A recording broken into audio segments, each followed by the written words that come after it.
बिस्मिल्लाहिर्रहमानिर्रहीम। अस्सलाम वालेकुम। आज मैं आपके लिए आसानी के साथ बना हुआ मटन का सालन लेकर आई हूँ जो कि बहुत मज़ेदार है। दावतों में भी आप रख सकते हैं और घर में भी आप बना सकते हैं। बच्चे बहुत शौक से खाएंगे। रेसिपी की तरफ जाने से पहले अगर मेरे चैनल को सब्सक्राइब नहीं करा है तो सब्सक्राइब के रेड बटन को दबाइए और बराबर में दिए गई बेल को क्लिक कीजिए ताकि मेरी रेसिपी आपके पास सबसे पहले आ जाए। अब आते हैं हम रेसिपी की तरफ। तो यहाँ पर मैंने आधा किलो बकरे का गोश्त लिया है। इसको अच्छी तरह से आपने रगड़ रगड़ के वॉश करना है और इसका पानी पूरा ड्रेन होना चाहिए। पानी बिल्कुल नहीं होना चाहिए इसके अंदर। अब इसमें मसाले जाएंगे। लाल मिर्चों का पाउडर जाएगा इसमें 1 टीस्पून। मिर्चें आप अपने जायके के हिसाब से भी डाल सकते हैं।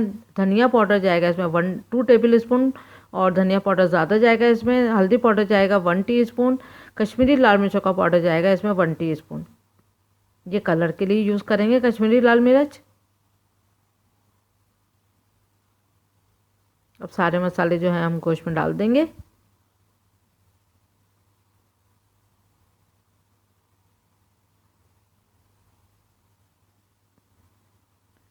लहसुन का पेस्ट जाएगा इसमें 2 टेबल स्पून।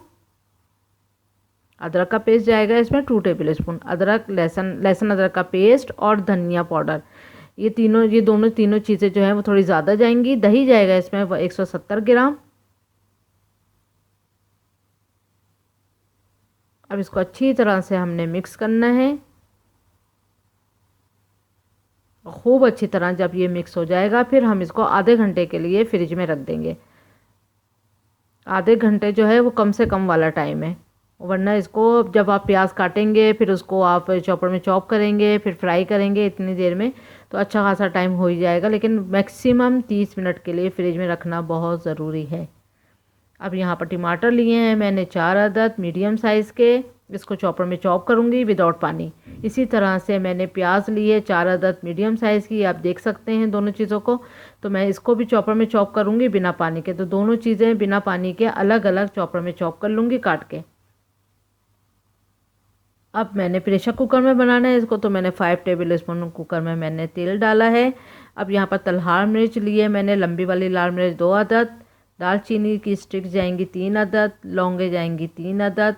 काली मिर्चें 5 से 6 अदद ले लिएगा। हरी इलायची जाएगी इसमें 3 अदद। और कड़ी पत्ते के लीव्स हैं, ये फ्रेश हैं एकदम, छोटे बड़े मिलाकर तकरीबन 25 से 30 जो है वो कड़ी पत्ता है। तो ये ज़रूर डालिएगा कड़ी पत्ता। कड़ी पत्ते से बहुत ज़बरदस्त फ्लेवर आएगा।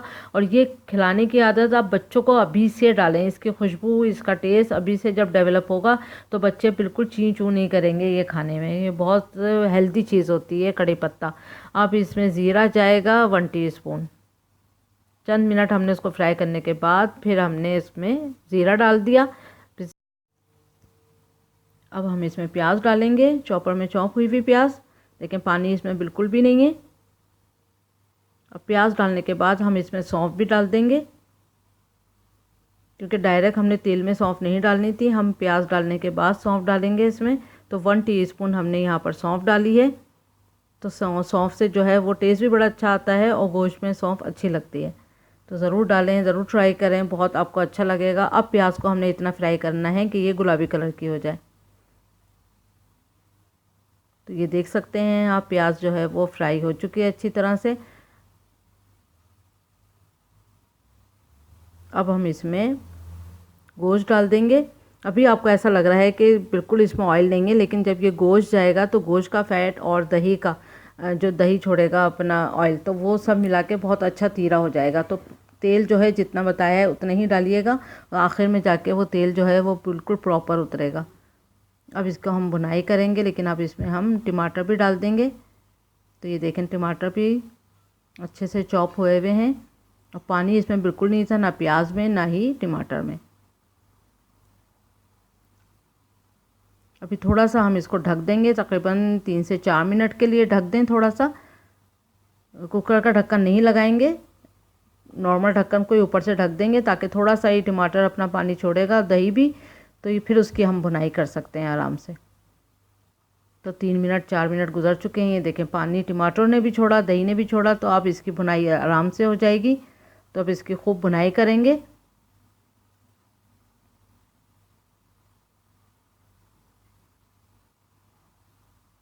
तो अब इसमें नमक भी डाल देते हैं, तकरीबन 1.5 टीस्पून हमने इसमें नमक डाला है। नमक और मिर्च आप अपने जायके के हिसाब से भी डाल सकते हैं।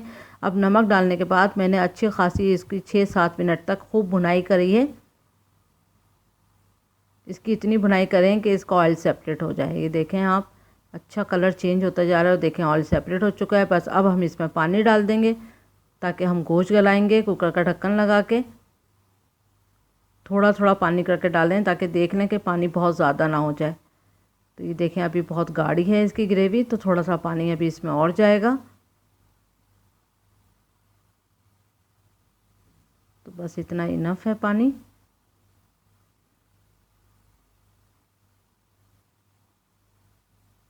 बस थोड़ा सा मसाले को मिक्स कर दें, उसके बाद ढक्कन लगा देंगे। अब